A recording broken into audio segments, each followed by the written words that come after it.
Baik, itulah tadi perkongsian cerita pagi Perlis dan sekarang ini kita akan kongsikan kepada anda berkenaan dalam situasi sekarang ini kita berdepan lagi dengan pandemik COVID-19 ini, aspek pemerkasaan komuniti. Kita sangat penting untuk kita memastikan kawasan daripada zon merah, zon kuning berubah menjadi zon hijau. Manakala zon hijau kekal terpelihara sebagai zon hijau dan semuanya merupakan aspirasi ataupun peranan keseluruhan komuniti untuk kita memastikan jangkitan COVID-19 ini dapat dikurangkan. Jadi untuk kita bercakap berkenaan pertandingan komuniti zon hijau COVID-19 pada hari ini, kita perkenalkan terlebih dahulu tetamu bersama kita pada hari ini iaitu Encik Hussein Moh, Pengarah Seksyen Pembangunan Komuniti dan Sosial NADMA. Assalamualaikum. Waalaikumsalam. Terima kasih Tuan Nawar.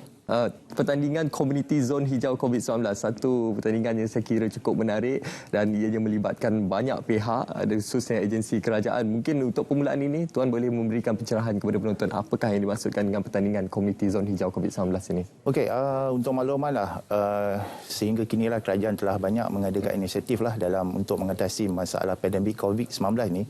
Jadi kerajaan juga telah mewujudkan jawatankuasa pemerkasaan komuniti, di mana jawatankuasa ini yang dipengerusikan oleh Yang Berhormat Menteri Tugas Khas dan Ketua Isteri Negara. Jadi tujuan jawatankuasa ini adalah untuk supaya komuniti ini terlibat secara langsung dalam bersama-sama kerajaan lah dalam melaksanakan ataupun membendung COVID-19 ini. Pasal selama ini kita lihat arahan-arahan daripada pihak kerajaan itu top to bottom.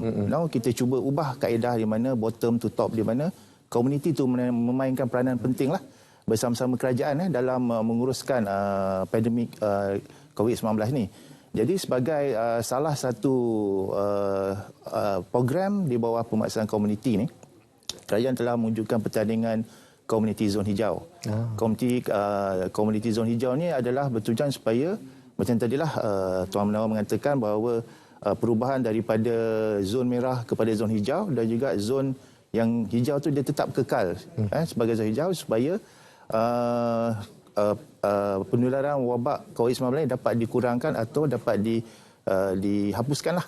Jadi itu tujuan dia. Jadi sebagai tujuan untuk pelaksanaan pertandingan komuniti zon hijau ni, ia adalah untuk membudayakan komuniti ini untuk membudayakan norma baru dan supaya mereka atau masyarakat ni dalam membendung penularan COVID-19.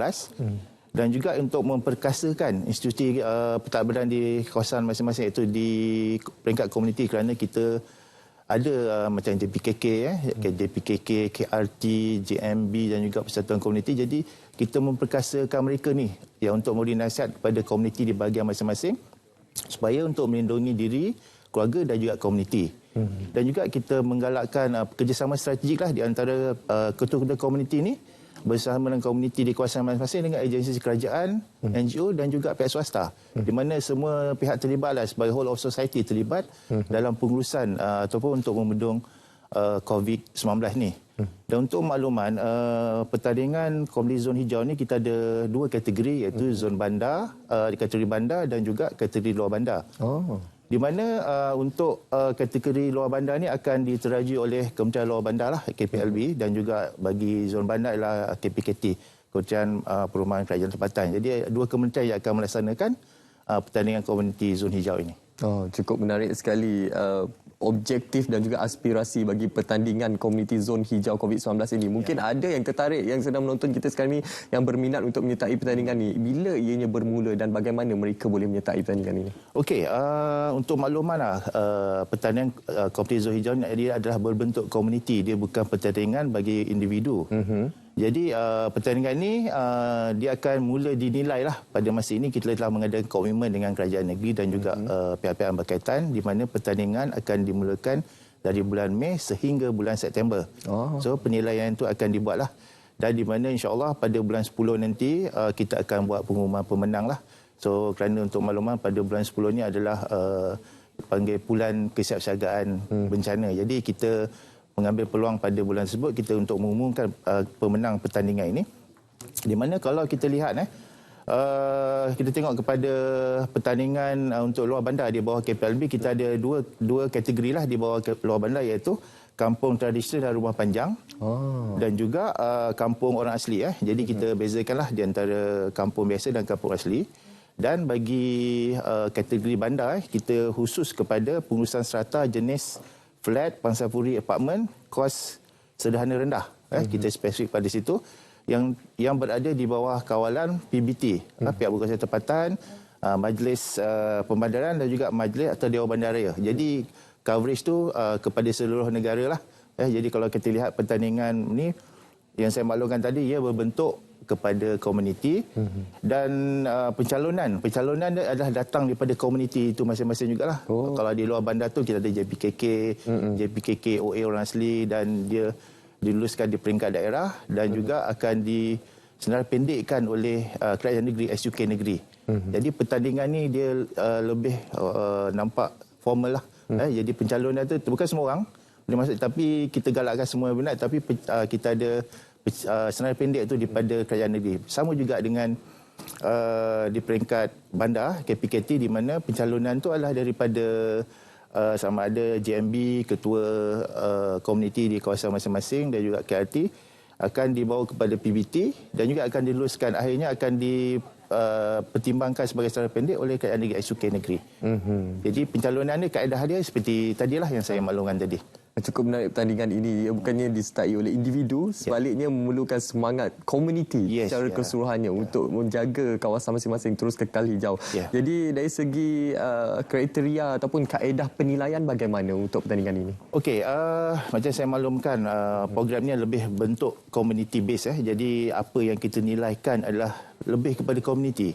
Pasal kita nak tengok supaya kadang-kadang tu mungkin zon tu dia hijau. Tapi dia kekal hijau bukan sebab komuniti di kawasan tersebut aktif.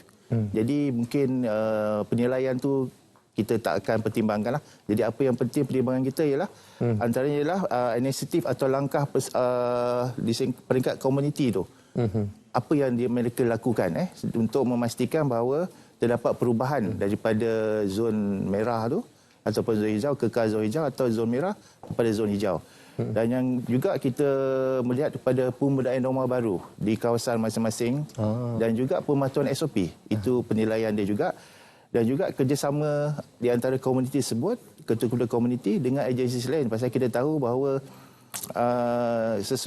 ada certain perkara tu kita tak boleh jalankan sendiri oleh pihak komuniti, especially kalau kita melibatkan penguatkuasaan lah. Jadi kita melibatkan agensi lain seperti KKM, polis, APM dan juga beberapa agensi yang berkaitan lah dalam melaksanakan pertandingan ini. Dan juga kita akan lihat peranan tadbir urus institusi di kawasan tersebut lah, sama ada JPKK ke, JMB ke, KRT. Jadi kita lihat peranan mereka itu juga, sama ada mereka ni aktif ataupun tidak. Jadi itu ada penilaian dia. So daripada kaedah tu, kalau kita lihat, kita ada 3 kaedah lah penilaian yang akan buat. Di mana yang pertama lah dokumentasi. So peserta-peserta tadi ataupun yang di senarai pendek akan menyediakan lah dokumentasi yang diperlukan.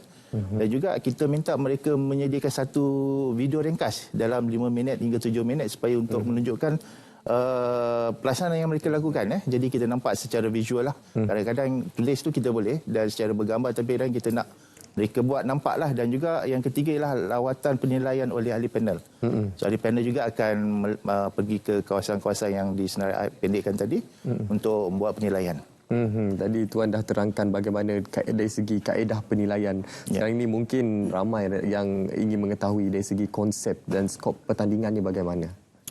Okey, macam saya maklumkan tadi lah, pertandingan ini lebih bentuk pada komuniti. Jadi segala pencalonan ataupun penilaian itu adalah ditentukan dan akhirnya ditetapkan oleh kerajaan negeri lah, dan juga bersama di peringkat daerah dan juga di jawatankuasa komuniti di peringkat kawasan masing-masing lah. Jadi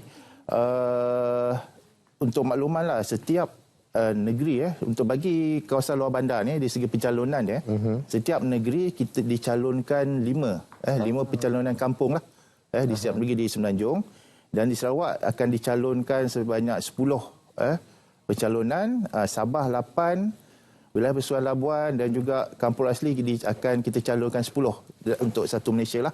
Jadi dalam total adalah 82 kampung yang akan kita senarai pendekkan. Kita buat penilaian. dan dari jumlah tersebut kita hanya 20 pemenang saja yang akan kita 20 pemenang yang akan kita identify. Dia akan setiap negeri ada satu pemenang di Semenanjung. So ini kita untuk galakkan ataupun memberi inisiatif kepada ketua-ketua komuniti ataupun komuniti di satu kawasan tu, kita untuk bagi dia inisiatif supaya mereka ni rasa semangatlah untuk melakukan atau bersama dengan kerajaan untuk memastikan COVID-19 ni dapat kita benteras.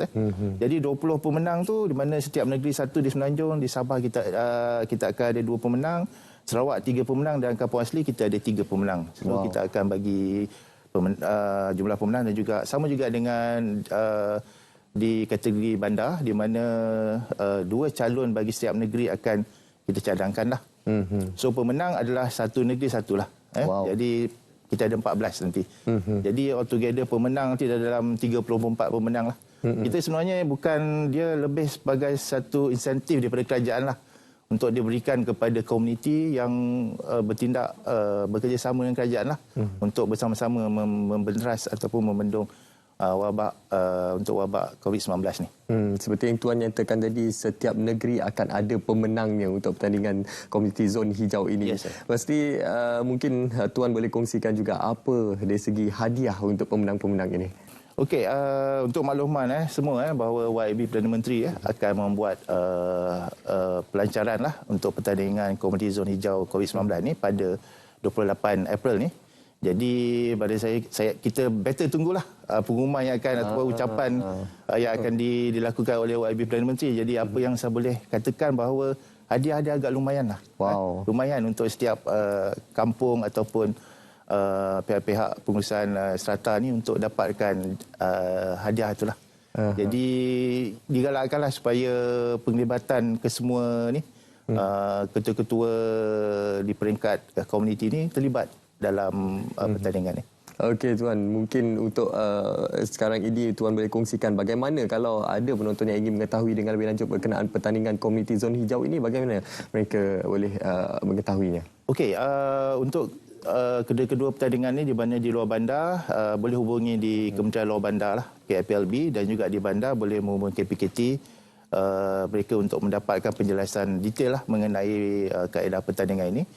Dan juga nama kita sebagai, macam saya mention tadilah, sebagai penyeras kepada pertandingan ini lah. Itu antara yang boleh kita kongsikan berkenaan pertandingan komuniti zon hijau COVID-19, satu pertandingan ataupun inisiatif yang cukup menarik yang ditawarkan oleh kerajaan untuk memastikan komuniti ini bekerjasama untuk mereka menguatkan komuniti mereka, memperkasakan komuniti mereka untuk terus terlindung, terhindar daripada jangkitan COVID-19. Terima kasih kita ucapkan kepada Encik Hussein Moh, Pengarah Seksyen Pembangunan Komuniti dan Sosial NADMA atas perkongsian pada hari ini. Baik penonton, sekarang ini kita akan terus saja ke Jabatan Meteorologi Malaysia untuk kita mengetahui perkembangan cuaca dan juga di bandar-bandar utama di seluruh negara. Saksikan.